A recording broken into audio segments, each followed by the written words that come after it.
Guys, welcome back to channel. അപ്പോൾ എന്തുകൊണ്ട് എല്ലാവർക്കും സുഖമായിട്ടിരിക്കുന്നു വിശ്വസിക്കുന്നു. ഇന്നത്തെ നമ്മുടെ വീഡിയോ വന്നിട്ട് ഒരു 3 മാസങ്ങൾക്ക് ശേഷമാണ് നമ്മൾ ഇന്ന് വീഡിയോ ചെയ്യുന്നത്.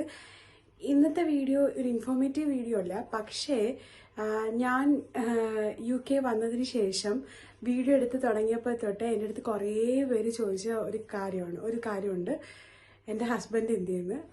ഇന്ന് എൻ്റെ ഹസ്ബൻഡ് UK വരുവാണ് കേട്ടോ. അപ്പോൾ പുള്ളിക്കാരനെ പിക്ക് ചെയ്യാൻ വേണ്ടിയിട്ട് പോവാണ്. അപ്പം നമുക്ക് പോവാം. No one's after care. You did actually. I'm just. I'm trying to be early on. No, that's probably because of the national area. Takes time to get. കുറേ കാര്യങ്ങളൊന്നും നമുക്ക് ഷൂട്ട് ചെയ്യാൻ പറ്റിയിട്ടില്ല കേട്ടോ. കാരണം വേറെ ഒന്നും കൊണ്ടല്ല, നമ്മളിപ്പോൾ കറൻലി താമസിക്കുന്ന സ്ഥലത്തുനിന്ന് നമുക്ക് ഈ എയർപോർട്ട് വരെ വരണമെങ്കിൽ അത്യാവശ്യം ദൂരമുണ്ട്. അപ്പം കറക്റ്റ് നമുക്ക് ഏതൊക്കെ ട്രെയിനിലാണ് കയറേണ്ടതെന്ന് അറിയാത്തത് കൊണ്ട് കുറേ കാര്യങ്ങളൊന്നും ഷൂട്ട് ചെയ്യാൻ പറ്റിയിട്ടില്ല. പറ്റുന്ന കാര്യങ്ങളൊക്കെ നമ്മൾ ഷൂട്ട് ചെയ്തെടുത്തിട്ടുണ്ട്. ഇത് ജസ്റ്റ് നമ്മുടെ ഒരു ഓർമ്മയ്ക്ക് വേണ്ടിയിട്ട് സൂക്ഷിക്കാനാണ് കേട്ടോ. പിന്നെ കുറേ പേര് ചോദിച്ചിട്ടുണ്ടായിരുന്നു എന്താണ് ഹസ്ബൻഡിനെ കൊണ്ടുവരാത്തത്, കുഞ്ഞിനെ കൊണ്ടുവരാത്തതെന്നുള്ളത്. അതിൻ്റെ ഒരു ഡീറ്റെയിൽ ആയിട്ട് പറയാനുണ്ട്. അതുകൊണ്ട് അതിൻ്റെ വീഡിയോ നമ്മൾ സെപ്പറേറ്റ് ആയിട്ട് ചെയ്യാം. അത് കുറേ കൂടി ഇൻഫോർമേറ്റീവ് ആയിരിക്കും. അപ്പോൾ അത് നമുക്ക് സെപ്പറേറ്റ് ചെയ്യാം കേട്ടോ.